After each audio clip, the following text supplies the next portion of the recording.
I think I'm just going to repeat the question so that Phil gets a better understanding. I think the question is that in the past, when the rhetoric has been very high, Yes. what are some examples of the kind of legislation that members of Congress and Senate have introduced?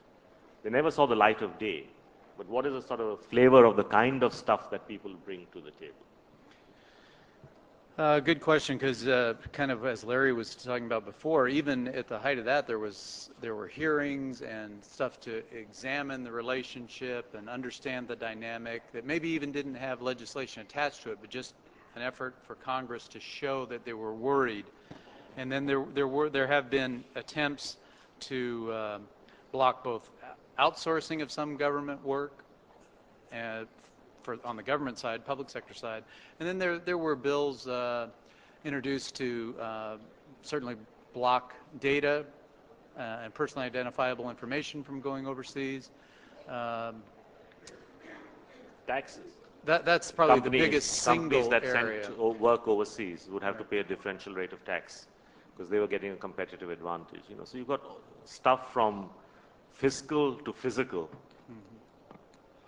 Is the sort of flavor of the kind of things that different members on both sides of the House have sort of.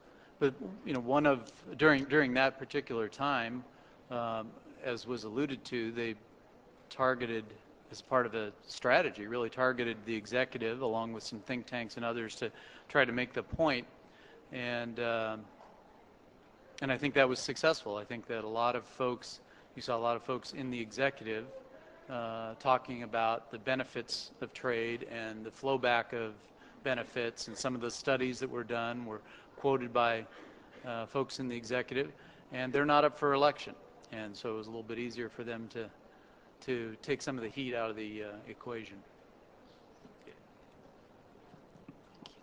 I have a comment and two questions. I'm Zarina Raos from Managing Across Cultures.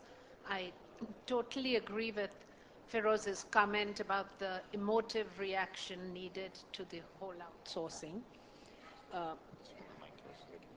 Thank you. You mentioned the issue of look at your customer's perspective and try and help the customer. I'm wondering whether there has been any official forum where the U.S. has come and identified the issues in the areas, for example, of IT education, attracting people to the global IT world, students, etc., where there are actual questions out to India to help, and is there a forum where people can respond to that, and are there structures where that's happening? Would be interesting to hear that. And the other one, speaking from my own bias, managing across cultures, listening to your customer and understanding their issues also means being aware of the cultural issues that frustrate them and the issues that would be helpful to the partnership. How much of that is being taken into consideration, and how much more would that impact the partnership at a political and corporate level?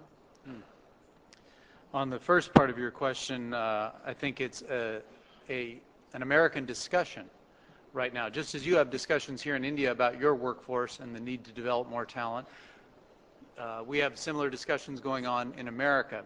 And so there is not, to my knowledge, any specific institution already set up to say, well, let's bring India into that discussion. All I'm suggesting is, if you view America as a big customer, listen to some of the things they're talking about and figure out if there's something you can do to help solve one of their problems. As to the second part of your question, I do not doubt for a second that greater cultural understanding and appreciation would help to lubricate the discussions and find a solution, and I'm sure there's much more that can be done there. I think that we have some beginnings of it between the commercial ties that exist and now between the high-tech coordinating groups between the two countries, but certainly much more needs to be done in that regard. Okay, we did talk about finishing a session. The also giving incentives to those chairmen of sessions that can finish before time, pretty much like we have in our contracts. So I'm going to finish 3 minutes before so that I qualify for that incentive. Before we actually wrap up, Phil, thank you very much for being here. Pleasure to have you. Please come back.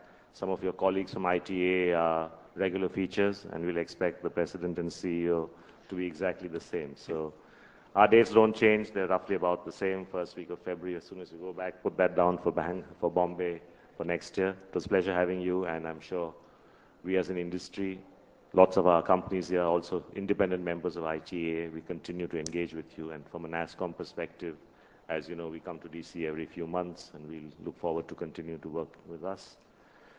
I would also like to specifically thank ITA for all the support that we've had over the years. Clearly, in our coalition in the United States, they've been our most supportive partner.